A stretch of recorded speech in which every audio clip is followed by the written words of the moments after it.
Come on in. Welcome to Idled Out, where we talk all things Survivor. My name is Luke, and today we're talking about my preliminary thoughts on the Survivor 50 cast. After a year of speculation of who will be on, who will be off, who's making the cut, who's getting cut, earlier this week, Jeff Probst announced the cast on CBS Mornings.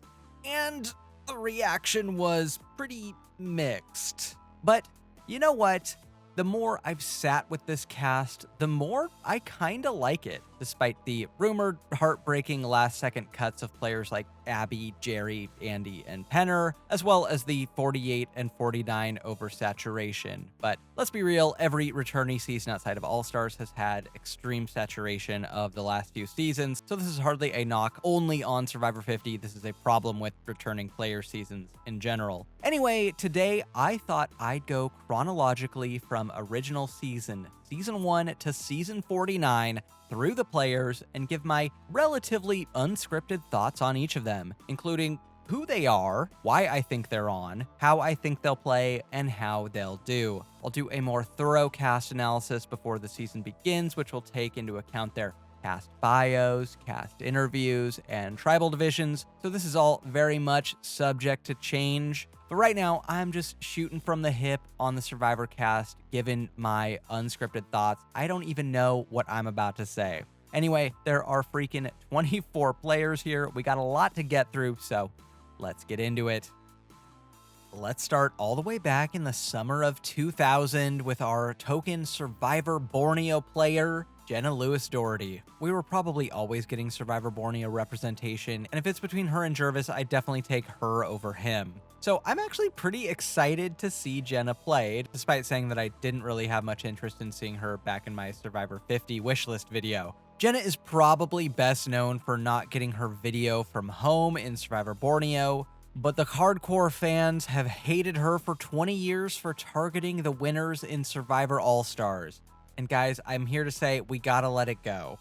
I'm actually quite high on Jenna's chances in the game, surprisingly. She showed a ton of adaptability in All-Stars. Of all of the pre-New Era players, she's coming in with probably the lowest threat level, and I genuinely would have her as a sleeper pick to win. I think Jenna has been around so long in the Survivor community that she has connections with a ton of these old school players, and she's young enough that I think she'll really be able to connect with a lot of the New Era players. Overall, I think Jenna is going to be a dangerous player in the game, and she will probably go quite far. Let's move right along to Season 2 with Survivor Australia's Colby Donaldson. Colby is definitely best remembered as like the cowboy hunk that everyone in America loved. He won all the challenges, he was noble, he did the heroic thing and took Tina to the end instead of taking easy to beat Keith. Unlike Jenna, Colby has not shown a ton of adaptability in his subsequent seasons as the game got more complex. Like in Heroes vs. Villains, he genuinely seemed confused and lost at times, and had to ask his fellow players like what Candace's name was and stuff. Honestly, I'm not sure how he'll place, but the idea of Colby Donaldson in the New Era is extremely funny to me. Like Colby going on a journey and risking his vote in a game of Yahtzee is like the funniest visual I can possibly imagine. Colby getting a beware advantage and having to unlock a series of nesting dolls or something, or run across the island solving a puzzle, or saying some silly catchphrase at a challenge is the funniest possible thing I can think of, and I really hope Colby keeps getting put in these ridiculous New Era situations because I would be so here for it. I don't think Colby's shown a ton of strategic acumen in his games, and if his past performances are anything to go by, I do think New Era strategy is just going to be so far beyond his capabilities. But I wouldn't be surprised if Colby goes far. He's America's hero. Look at this guy. You know, if Colby goes early, it could be because he just like picked the wrong allies or is kind of getting lost in the sauce strategically. But, you know, I think Colby could be a solid +1 for someone else, and I think a lot of these players would be smart to pick him up. Let's move on to Colby's Heroes Tribe ally, Stephenie Lagrossa Kendrick, who originally played in Survivor Palau, where she was best known for being the last member of her tribe standing. Her entire tribe got decimated pre-merge, and she was the only one to make the merge. Stephenie was a fairly one-note, heroic type player in Palau. Then she came back in Guatemala, and it was like night and day. She was strategic, she was cutthroat, she was kind of mean, and it was awesome. I loved seeing that side of Stephenie. And then she came back in Heroes vs. Villains and was voted out immediately, and then just shilled her pizza restaurant at the reunion, and that was the end of Stephenie as we knew it. Until now. Now, which side of Stephenie are we gonna see on Survivor 50? I would love to see like the more Guatemala cutthroat side of Stephenie come out. That would be so fun. I personally don't really think it's gonna happen just based on her Traders performance recently. She was kind of a follower that season and didn't do a whole lot, at least that we saw, so I don't know. But maybe that was just her warm up for Survivor 50. We'll see. Stephenie is another one of these players who has been around forever. She has a ton of connections, you know, Colby, Cirie. I'm sure she's met Jenna and Ozzy and Coach plenty of times, and she still seems really physically fit. So I could still see Stephenie making the merge, but do I think she'll be a huge strategic mover and shaker? Probably not. Speaking of strategy, let's move on to another hero, Cirie Fields, who originally played in Survivor Exile Island, but who also appeared in Micronesia, Heroes vs. Villains, and Game Changers. And also Australian Survivor, Big Brother, The Traders. Cirie has played in these games a ton, and she has exactly one poor performance, and it took Tom freaking Westman with an immunity idol to take her out. Cirie is going to run Survivor 50. Cirie is best known for, I don't know, a million different great strategic moves. She's super well connected. She's played with so many of these players. The new era players are going to be more starstruck by her than anyone else. And she's just preternaturally talented at these types of games. Like, looking at the board, I literally think any of these people could be in Cirie's corner. And the only way I really see a bad performance from Cirie is if she's just on like an absolute flop of a tribe and they have to get rid of some like physical dead weight and the die lands on Cirie. Otherwise, I am fully expecting a solid performance from Cirie, and I will not be surprised to see her there at the finale.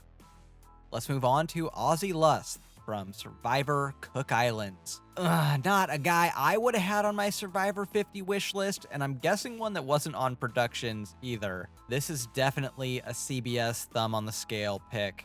Ozzy is best known for being one of the best challenge competitors ever on the show. His post-merge immunity run on Cook Islands is probably the most impressive string of challenge wins in the show's history. The guy is just insanely talented in the water, climbing things, being in the jungle, but his strategic game is pretty lacking to me. I think Ozzy on 50 is probably going to play the exact same game he has every single time he's been on the show, which is get in a good alliance, be a good alliance mate, catch the fish, win challenges for the team, play a pretty boring, loyal, straightforward game, and then probably be one of the first few people taken out at the merge before he can go on an immunity run.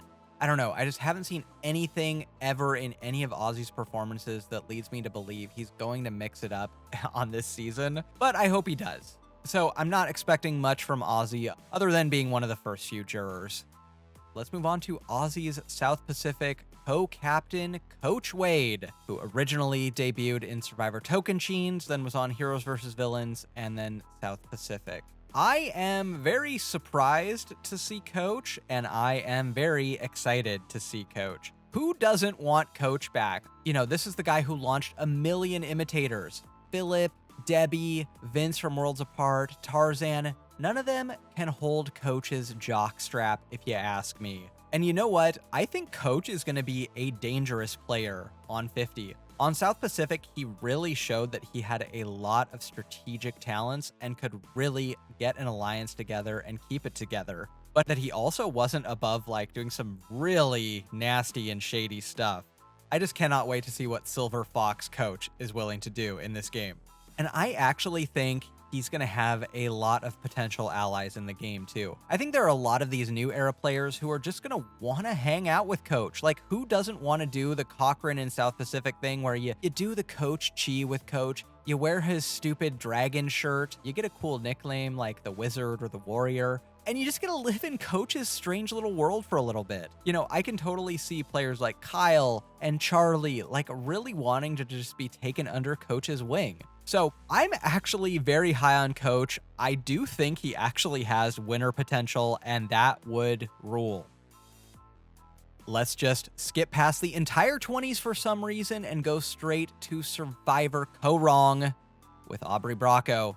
Aubry is definitely best known for the Survivor Co-Wrong finale, which split this fan base in half, and it genuinely took 5 years to heal. Were you an Aubry supporter or a Michelle supporter? It was a Survivor fandom civil war, and I think time has shown that the Michelle win was really earned. Aubry kind of got less good at the game with each attempt, and I'm just glad to see she's healed because you could tell that after Edge of Extinction, she was really hurt from her Survivor experience. Honestly, this is a pretty inspired casting choice for me. Aubry is someone I never thought we would see back. And I think time will do her well. Time has really softened her target. I don't think anyone's going to be coming into the game outside of Q thinking that Aubry is some huge player they have to get rid of, especially when there are bigger strategic targets on the board, including 2 winners. I don't know. I could see things going either way for Aubry, though. I wonder if she's just rusty at the game. I could see it, a rerun of Survivor Co-Wrong, where it might take her a little bit to warm up to the speed of the game. And if her tribe is going to Tribal Council those first few rounds, I think Aubry could be a little bit in danger because of that. But I think there are a lot of potential allies, a lot of the new era women I see Aubry working with. I can see her working with Angelina and Mike. I could even see her working with Rick Devens.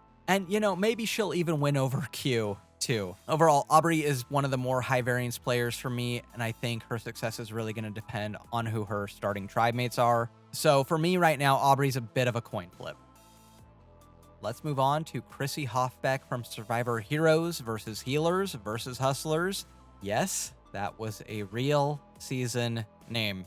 Chrissy is a very fun archetype that we don't get to see a lot of, which is like the mom, but she's kind of evil. She's very strategic. She's very cutthroat. She's got this like evil smile. I love Chrissy. I'm pretty surprised to see her back because she has been very critical of Final Four fire making, which did rob her of, if not a win, at least a chance at Final Tribal against Ryan and Devin. So I am surprised and pretty excited to see Chrissy back. Now, do I think Chrissy can win? I'm not sure. She really rubbed a lot of people on her original season the wrong way, especially the women, but she is a very strategically talented player, and I feel like she'll adjust to the pace of the new era quite well because she played in this kind of transitional phase of Survivor where it was kind of in between like the early 30s sort of introducing the advantages and the late 30s kind of really introducing the advantages and putting a lot of them in the game. Chrissy's another player who is going to benefit from a really low threat level. She's not on a very well-regarded season, and I wouldn't be surprised if a lot of people on this cast haven't even seen it, so I definitely think she could snake her way deep into the game.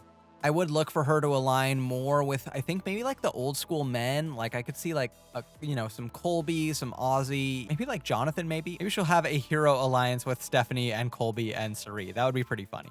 Overall, I do think Chrissy is probably going to perform well. I don't really think she can win, but I wouldn't be surprised to see her at the merge. Let's move on to the first of 3 David versus Goliath players with Christian Hubicki. Christian is going to have a giant target on his back, but he is so likable. I actually think he will be able to wiggle out of this. Christian is honestly probably best remembered for being just incredibly likable, and that is going to be his superpower in the game.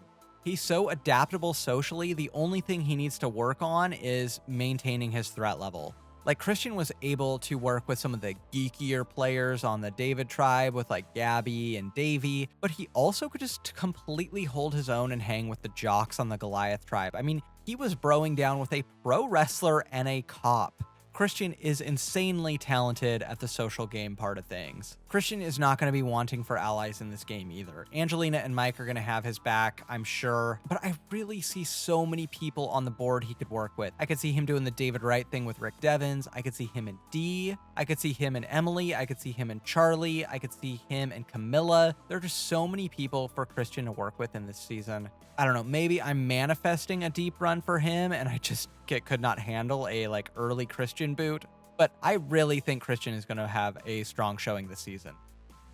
Let's move on to our next David versus Goliath player with Angelina Keeley. You know, I am not a praying man, but please God, let Angelina go far. The world could not handle an early Angelina boot. Angelina is the ultimate Survivor unicorn. You can't even pick a most memorable moment because, like, everything Angelina did was memorable. She tried to get Natalie's jacket before she left. She made a fake idol and hid it just to embarrass Allison on her way out the door. She climbed a 50-foot ladder to get an idol. She got rice for the tribe. How could I forget that? They have been like chasing the Angelina high well into the new era with like players like Tori and Ellie who, you know, kind of scratch the Angelina itch, but there's only one original. I think Angelina may be the only person in the history of this game who could give up a shot at immunity to get rice for the tribe and still come out of it looking selfish. Now, what does an Angelina return look like? Well, she's had a lot of time to reflect on her game. I think she's friends with Adam Klein, so maybe he gave her some pointers on how to play and how not to play in a returnee season.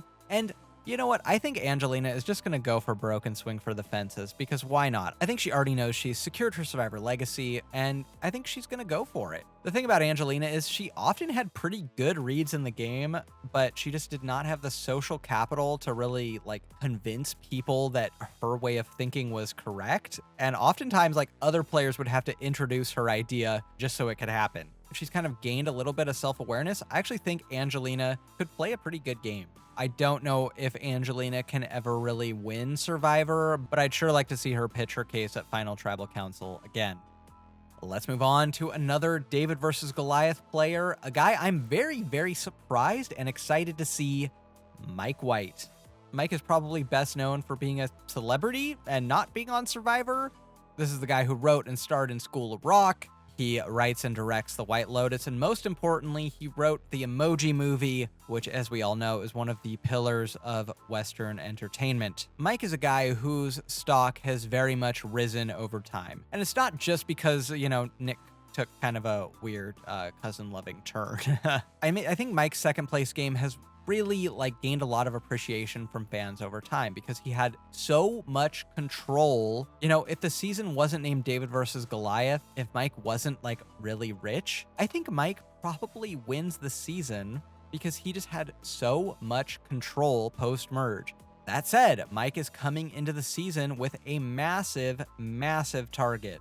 But if anyone can weasel out of an early boot, it's Mike. His charisma is so high, everyone is just going to want to hang out with him, and everyone is also going to want their White Lotus cameo. I'm not joking, do not discount that fact. I do think Mike is probably going to lean closer to the new era people. Again, Tiffany, Kyle, Dee, Emily, especially Emily. I could see all of these people really leaning into Mike's corner. That said, his target is huge, and there is a world this season where he just is not able to escape the heat. So I'm leaning longer stay on Mike, especially if he's able to avoid Tribal Council for a few rounds and kind of build his army. But I wouldn't be shocked if his tribes, you know, go into those first 2-3 Tribal Councils if Mike is one of the first people out. Let's move on to our final pre-New Era player, our last old schooler, Survivor Edge of Extinction's Rick Devens. Rick is a guy who made the most of his second chance already. He was voted out 4th on his season, and then through the Edge of Extinction twist, came back at the merge and just played like he was playing with house money. Rick was so fun to watch in the EOE post-merge because if he wasn't winning immunity, he was finding idols, and he didn't have his pulse on the game a lot of the time, but he didn't need to. Rick was so good at Tribal Council, he was so good at the showmanship element of Survivor, he had the jury eating out of the palm of his hand, and he cleans house against any people at the end of the game. Now, Rick on Survivor 50, gonna have a huge target. I'm betting Colby and Ozzy were reading the Survivor wiki on their fellow castmates, and they were like, oh, Rick found like 800 idols. We're gonna have to get rid of this guy very quickly. And I think that's probably where Rick's gonna land. Wouldn't be surprised if he's one of the first few people out, if not the first. He's not a huge physical asset to the tribe, at least in the team portion of the game, and I don't think he has quite like the social abilities of a Mike White or a Cirie to really weasel out of that position. So I think Rick is a player who, even if he does get some allies early in the game, they're going to be willing to throw him under the bus, and Rick better hope he finds those Beware advantages because I think his game could be in trouble early on. Let's move on to our new era players and begin with Survivor 42's Jonathan Young. Definitely best known for literally carrying his tribe on his back. Jonathan is one of the biggest and best physical players we've seen ever. And he also has the benefit of his great physical performance having happened recently, so he's not going to be potentially super over the hill like some of these other challenge beasts that are on this season. Jonathan is, whatever. I'm fine with him. It's kind of weird that he's the only representative from Survivors 41 through 44.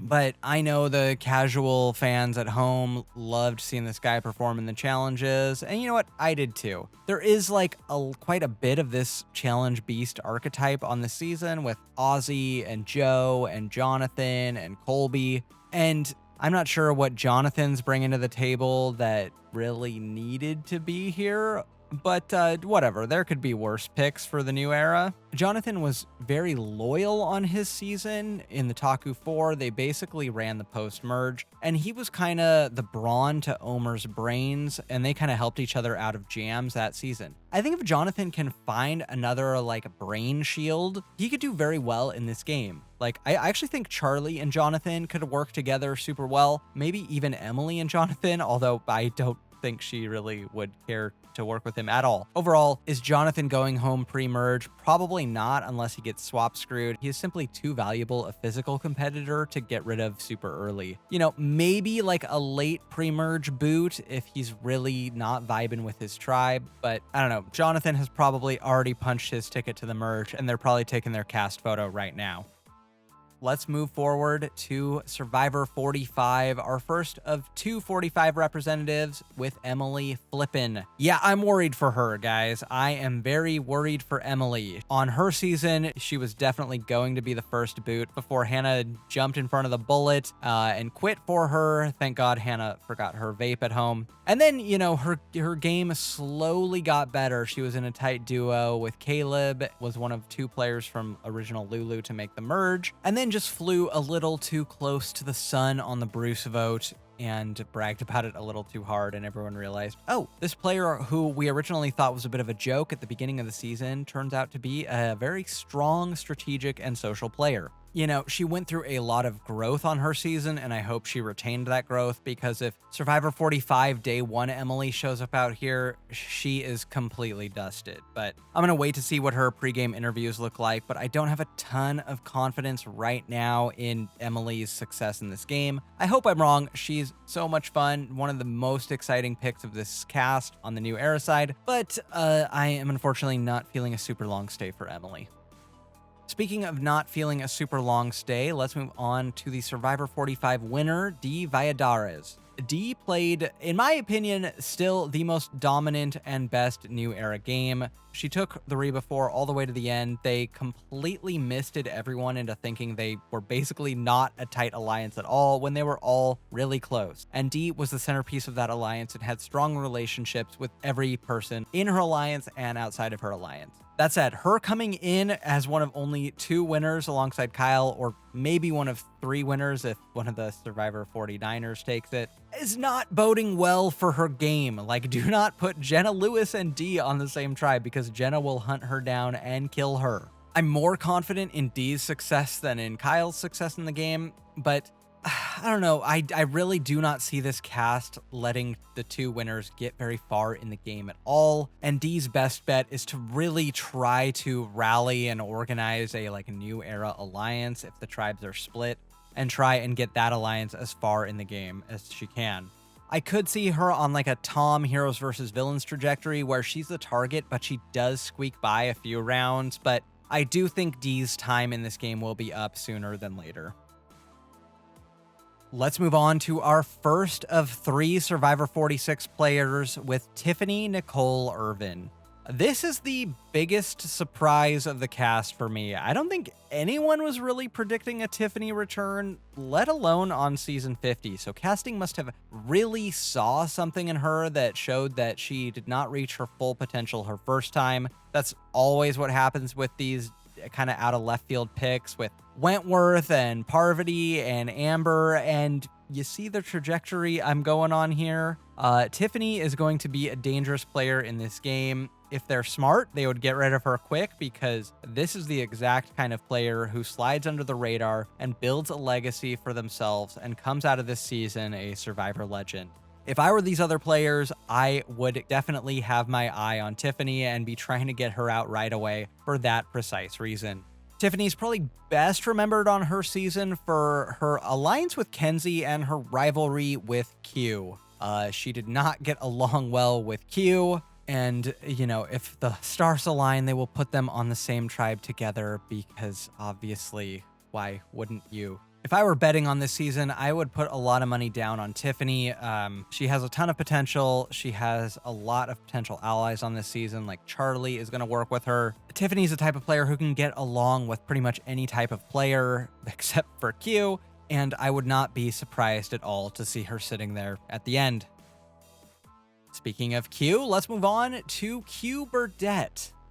Best known for trying to quit and then going home with an idol in his pocket, and also his bizarre catchphrases. Q was like probably one of the top draft picks for the new era. Not surprised at all to see him here. Not sure how well he's gonna do either. I think his saving grace is that there are a lot of players, like I could see like Joe wanting to work with Q. Just looking around the board here, I could see Aubry working with Q actually. Q annoyed the crap out of his castmates. He created so much chaos, and eventually it just became too much, and they bounced him to the jury. You know, has Q had time to reflect on where his game went wrong? Has he reflected at all? Does Q seem like the kind of guy who's reflecting a ton on his Survivor failures? I'm not sure, but nevertheless, he will definitely be one of the stars of the season as long as he's around. I just am not sure that's a long time. It will be very tribe dependent for Q on how far he goes. Let's move on to our Survivor 46 runner-up, Charlie Davis. Charlie is best known for being the guy who everyone's like, oh, that guy should have won. Maria was bitter and she voted against him and he lost because of that. And that's kind of true. Charlie, I don't know. I'm tempted to say he'll be an early boot. He just looks like your archetypal Survivor geeky superfan, which is true. But I also think he's very affable and likable, and the people who would target him for that reason, like your Colbys, your Aussies, I'm not sure they're going to. I think Charlie's pretty good socially and could get in with those guys. And I also see a lot of potential allies for him too. I mentioned Jonathan earlier, but I could see Charlie and Cirie doing a little thing. I could see Charlie kind of channeling his inner Cochrane and kind of buttering up Coach. I could see Charlie and Aubry. There are a lot of potential allies for Charlie on the cast. And, you know, assuming he doesn't get picked off early just based on his geeky appearance and the notion that he should have won, I could actually see Charlie having a pretty deep run in this game and performing very well and voting out all your faves pre-merge and catching a lot of Twitter heat. I don't know enough about Taylor Swift to make a bunch of puns. There won't be a blank space on that $1 million check when Charlie wins it. There you go. There's your quota. Let's move on to Survivor 47's Genevieve Mushaluk. Genevieve is my current pick to win. This might just be wishful thinking, but Genevieve is just such a strong, well-rounded player that I would be pretty shocked if she's one of the earlier people out. I just really am feeling a deep run from Genevieve. She's a very engaging speaker. She's very magnetic, but she's so talented at the strategy part of the game too. Like the way she organized the vote against Keyshawn and her role in Operation Italy, which took Caroline out, is just incredible gameplay. Like I said in my original 50 wish list, she is one strong performance away from being an all-time Survivor legend. I do personally wish maybe she'd played a little earlier in the new era so that she did have a longer layover between seasons so she could kind of learn more from her mistakes and kind of analyze where her game went wrong. I'm sure she's been doing that, but you know, sometimes these players who play one year and then play again the next year kind of fizzle out or just don't have the juice they did the first time. You know, I'm thinking of like someone like Malcolm, but hopefully that's not the case for Genevieve. I would expect Genevieve to have a very long stay in this game, and I hope that is also the case. Let's move on to everyone's recent favorite, Survivor 48, with our first 48 player, Kamilla Karthigesu. You know, Kamilla's not someone who I would have on my Survivor 50 wish list, but I'm also not mad about it. She was fun on 48. I think production is like, you know what? You got a season where you basically just had to sit on your hands the whole time and wait for the people around you to make a move. So we'll give you another shot. You deserve it. And that's fair. I think with more distance from her season, she could be one of the more under the radar players, but I do think she might be in trouble early on. She's not a super physical player, so she's not going to be kept around as like a challenge beast or anything. And, you know, for the old school players who haven't seen a lot of these newer seasons, I'm assuming at least, you know, if they're doing their homework, they at least probably watched 48 live and just saw Kamilla perform very well and be the jury favorite and go out in fire making. I don't know. Kamilla could have a rough road in this game. I'm a little worried for her. And she's kind of in a rock and a hard place because if she tries to play the same game where she basically tries to be someone's little sister or sidekick, people are going to be like,